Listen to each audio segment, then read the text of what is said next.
अस्सलाम वालेकुम रहमतुल्लाहि व बरकातुहू। नाज़रीन किराम, पाकिस्तान बामुकाबला इंग्लैंड दूसरे टेस्ट मैच का तीसरा दिन, और क्या खूबसूरत किस्म की बल्लेबाजी इमामुल हक और शकील की जानब से देखने को मिली है। सऊद शकील क्या टेम्परामेंट खिलाड़ी है यार। इमामुल हक की बहुत ही कमाल की बल्लेबाजी देखने को मिली है और मैच अब पाकिस्तान के हक में आता हुआ दिखाई दिया जा रहा है। बेन स्टोक्स भी काफ़ी ज़्यादा हैरान और परेशान हो चुके हैं, क्योंकि पाकिस्तान ने मैच के अंदर जिस तरीके की वापसी की है वो भी आपके सामने है। आपके ख्याल में ये मैच कौन सी टीम जीतने जा रही है, पाकिस्तान या फिर इंग्लैंड? मुझे ज़रूर कमेंट सेक्शन में बताइएगा। मैं आपको मुकम्मल तफसीलात देने जा रहा हूँ इस मैच के हवाले से। आप लोग भी जानते हैं कि पाकिस्तान की 3 विकेट्स जल्दी जल्दी गिर गई थी।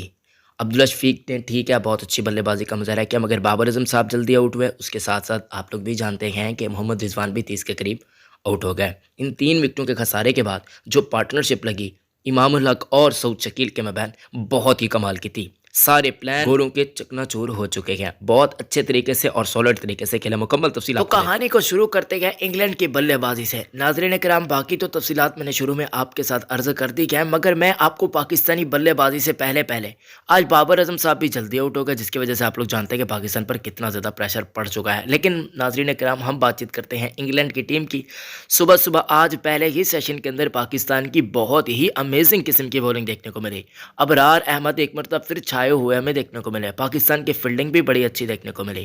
पहली इनिंग्स के अंदर इंग्लैंड ने 281 रन बनाए थे, पाकिस्तान ने 202 रन बनाए, जिसके जवाब में इंग्लैंड ने 275 रन बनाए, यानी कि 275 रन बनाए इंग्लैंड ने। अगर हम इंग्लैंड की इस बल्लेबाजी की बातचीत करते हैं तो जैक क्रॉली ने 3 रन बनाए, डकेट ने 79 रन बनाए। बोल्ड किया अबरार अहमद ने। विल जैक्स की बातचीत करते हैं, इनको भी बोल्ड किया 4 के स्कोर पर अबरार ने। रूट की बातचीत करते हैं तो 21 के स्कोर पर आउट हो गया, इनको भी अबरार ने आउट किया। कैच पकड़ा अब्दुल्ला शफीक ने। अगर हम हैरी ब्रोक की बातचीत करते हैं तो एक और सेंचुरी देखने को मिली है हैरी ब्रोक की। हैरी ब्रोक ने 108 रन बनाए 149 गेंदों का सामना करते हुए, 14 चौके और एक खूबसूरत किस्म का छक्का लगाने में ये कामयाब हुए।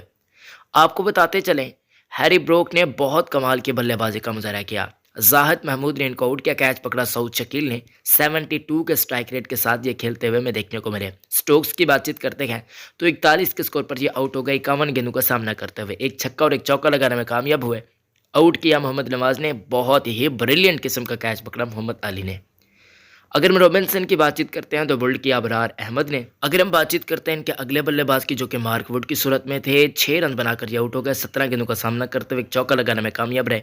इनको भी जाहिद महमूद ने आउट किया। कैच पकड़ा बाबर आजम ने। जेम्स एंडरसन की बातचीत करते हैं तो 3 गेंदों पर 4 रन बनाकर ये एलबीडब्ल्यू आउट हो गए। जाहिद महमूद की गेंद पर एक चौका लगाने में कामयाब रहे। 133 का इनकम स्ट्राइक रेट देखने को मिला, जबकि आखिरी इनके जो बल्लेबाज थे वो थे जैक लीच, ये नॉट आउट रहे अंडे के स्कोर पर। इंग्लैंड ने 64.5 ओवर्स में तमाम विकेटों के नुकसान पर 275 रन बनाए। इंग्लैंड के रन रेट की बातचीत करते हैं तो तकरीबन 4.5 का इनका रन रेट हमें देखने को मिला। पाकिस्तानी बॉलर्स की बातचीत करते हैं तो मोहम्मद अली ने 9 ओवर फेंके, 44 रन दिए, किसी खिलाड़ी को आउट नहीं किया। फ़हीम अशरफ की बातचीत करते हैं तो 5 ओवर में 2 ओवर मेडन कराए, 12 रन दिए, किसी खिलाड़ी को आउट नहीं किया।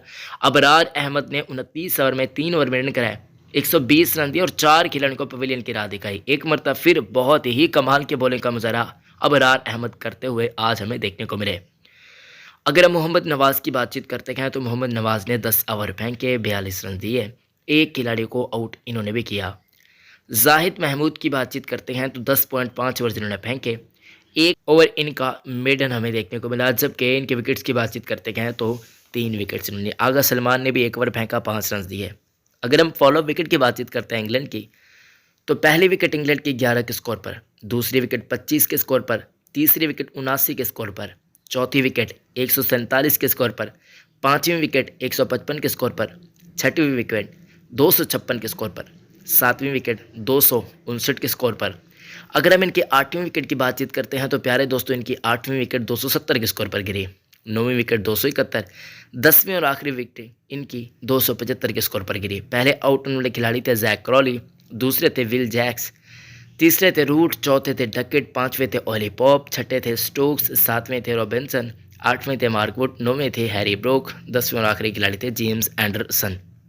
ये कुछ इंग्लैंड की बल्लेबाजी में देखने को मिली। अब पाकिस्तान को जिन्होंने टारगेट दिया वो 355 रन का टारगेट दिया। शुरू में पाकिस्तान के दोनों ओपनर्स बहुत कमाल की बल्लेबाजी का मुजाहरा कर रहे थे, यानी कि लंच सेशन तक पाकिस्तान ने पूरे तरीके से डोमिनेट किया हुआ था। इस टेस्ट मैच के अंदर लग ऐसा रहा था कि पाकिस्तान बड़ी आसानी के साथ इस टेस्ट मैच को जीतने जा रहा है। लेकिन जो ही मोहम्मद रिजवान साहब आउट हुए उसके बाद बाबर आजम साहब आउट हुए।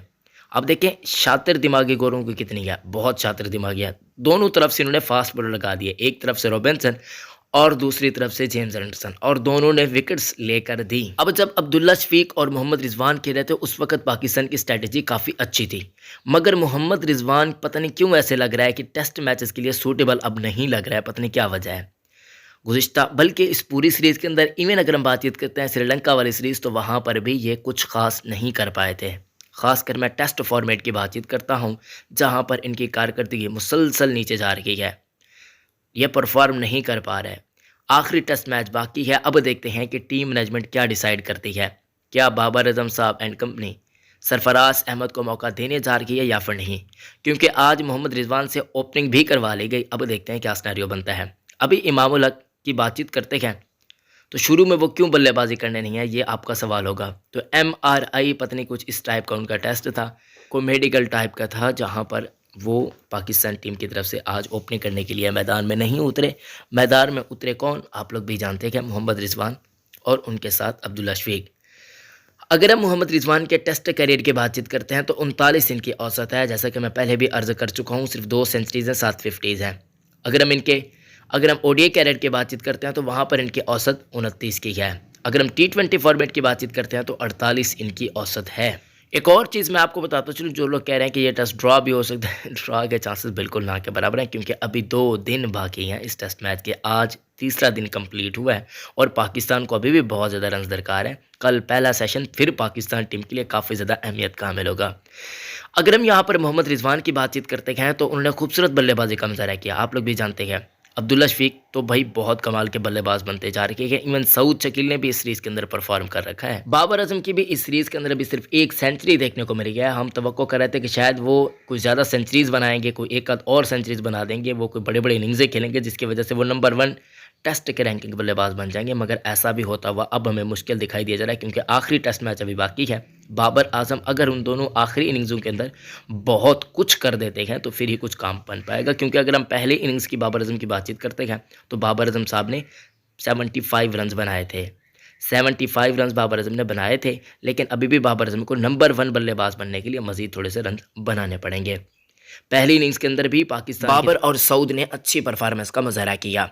अब अगर बातचीत करते हैं तो इमामुल हक और सऊद शकील टॉप पे हमें देखने को मिल रही है। अब जब मैं वीडियो बना रहा हूं तो इस वक्त पाकिस्तान को मजीद 166 रन दरकार है और पाकिस्तान के 199 पे 3 खिलाड़ी आउट हो चुके हैं। इमामुल हक 60 के स्कोर पर, सऊद शकील 48 के स्कोर पर खेल रहे हैं। उम्मीद करता हूं कि वीडियो आपको पसंद आई होगी। इस वीडियो को लाइक करना मत भूलिएगा और हमारे यूट्यूब चैनल को भी लाजमी सब्सक्राइब कर दीजिएगा। मिलता हूँ आपसे नेक्स्ट अच्छी वीडियो में। अल्लाह हाफिज़ नासिर।